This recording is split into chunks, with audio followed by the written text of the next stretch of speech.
I love cinema, and I mean not just the movies, cinema. Going to the theaters, smelling popcorn, sitting among a group of unknown people, listening to children crying, people talking on phones.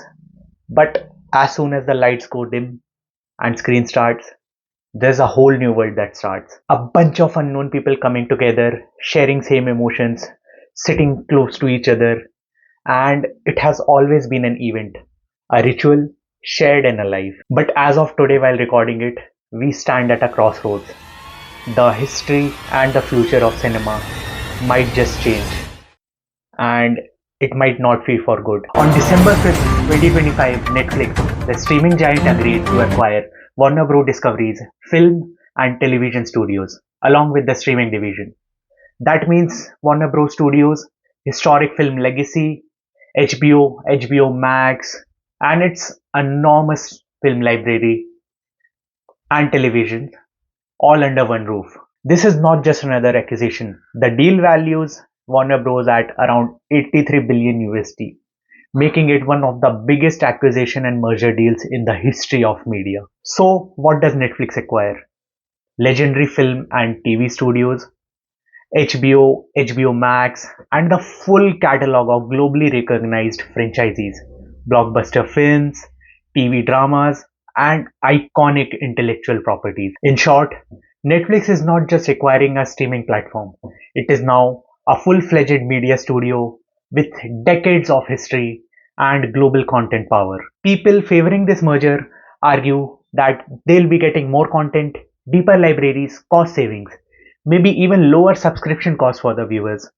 But things might go deeper than that, and we might lost a whole lot. Many believe that this deal is no good for cinema. When a single company controls both creation and distribution of content, the balance shifts drastically. This is a vertical consolidation at a scale we haven't seen before. With one giant in control, content decisions might skew towards safe bets, highly profitable franchises, and formulaic blockbusters, lesser representation, and low risk appetite.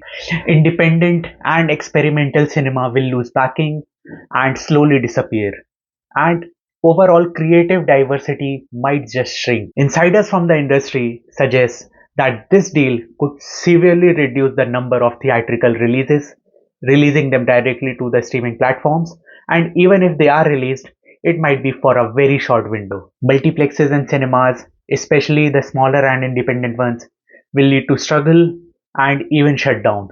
Jobs across the exhibition, distribution, and theaters are at risk. With fewer studios and fewer independent buyers, what gets made and what gets shown is subjected to choice of very few gatekeepers, which means potentially narrowing views, raise subscription cost, and limiting freedom of choice for the users. And lastly, the magic of shared laughter, collective gasps, communal tears may give way to solitary in-home streaming sessions.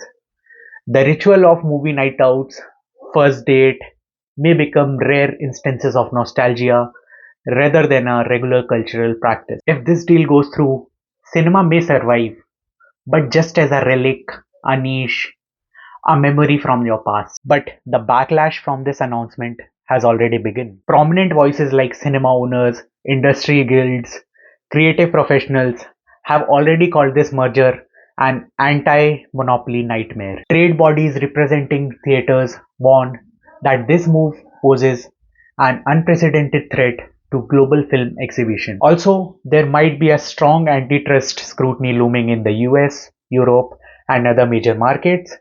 Competition authorities like FCC are likely to examine whether such mergers, consolidations harm consumers, reduces competition, or stifles diversity. But with Lena Khan gone, I don't think this is happening. Plus, Netflix is so sure about this, they have given a $6 billion clause if this deal doesn't go through. This is more than just corporate power, it's about cultural power. Who controls the narrative, who gets to tell the stories, and who watches them. Many creators, artists, independent cinema owners see it as beginning of the end of cinema. And for creators, this means that fewer studios, fewer buyers for original contents. Independent filmmakers might find it difficult to find backers for niche or riskier projects. So it's for us to decide, is this the world that we want? One where convenience or replaces the rituals, algorithms overrule artistry, where stories are safe, predictable, profitable, but maybe substanceless. For viewers, this means that the choices decrease and diversity disappears. The content may tilt towards blockbusters and algorithm friendly franchises. They claim that some theatrical releases will continue under Warner's legacy commitments. They argue that bundling and global distribution may even expand the access for content worldwide. But these assurances don't erase the structural shift. With control centralized and incentives change, the rarity of theatrical releases may become the new norm. The experimental and the niche might just wither away. What remains may be the blockbuster safe content, predictable, sanitized, and shaped for the mass. The question isn't about what we are gaining, it's about what we are about to lose. This is more than a business deal, it is a turning point for stories, for culture, for cinema itself. If we care about creative diversity, if we care about shared experiences, if we believe that stories deserve more than just convenience, we must pay attention. Support independent films, visit local theaters, share, discuss, and question. Demand that the magic of cinema doesn't vanish under the weight of convenience. Because if we don't, the future of cinema may no longer belong to the theaters. It may belong only to the streaming algorithm. Because once the screen becomes just another window, we lose more than just light. We lose magic. So it has been days since I recorded the video. I was editing it, and the news broke out that Paramount has put a bid to buy Warner Bros. Discovery, and they are paying a lot more than Netflix is. Plus, they have political backing. Uh, the Paramount CEO is Larry Ellison का बेटा, so पापा का money, पापा के दोस्त Donald Trump. So they might have a better chance of getting the deal then, because they are this is a hostile takeover. They are directly going to the shareholders. But Warner Bros has already declined their offer, and they have urged the shareholders not to accept it as well. So let's see. Now Netflix feels the better option, and I really want Netflix to win, not that, not the Paramount group. So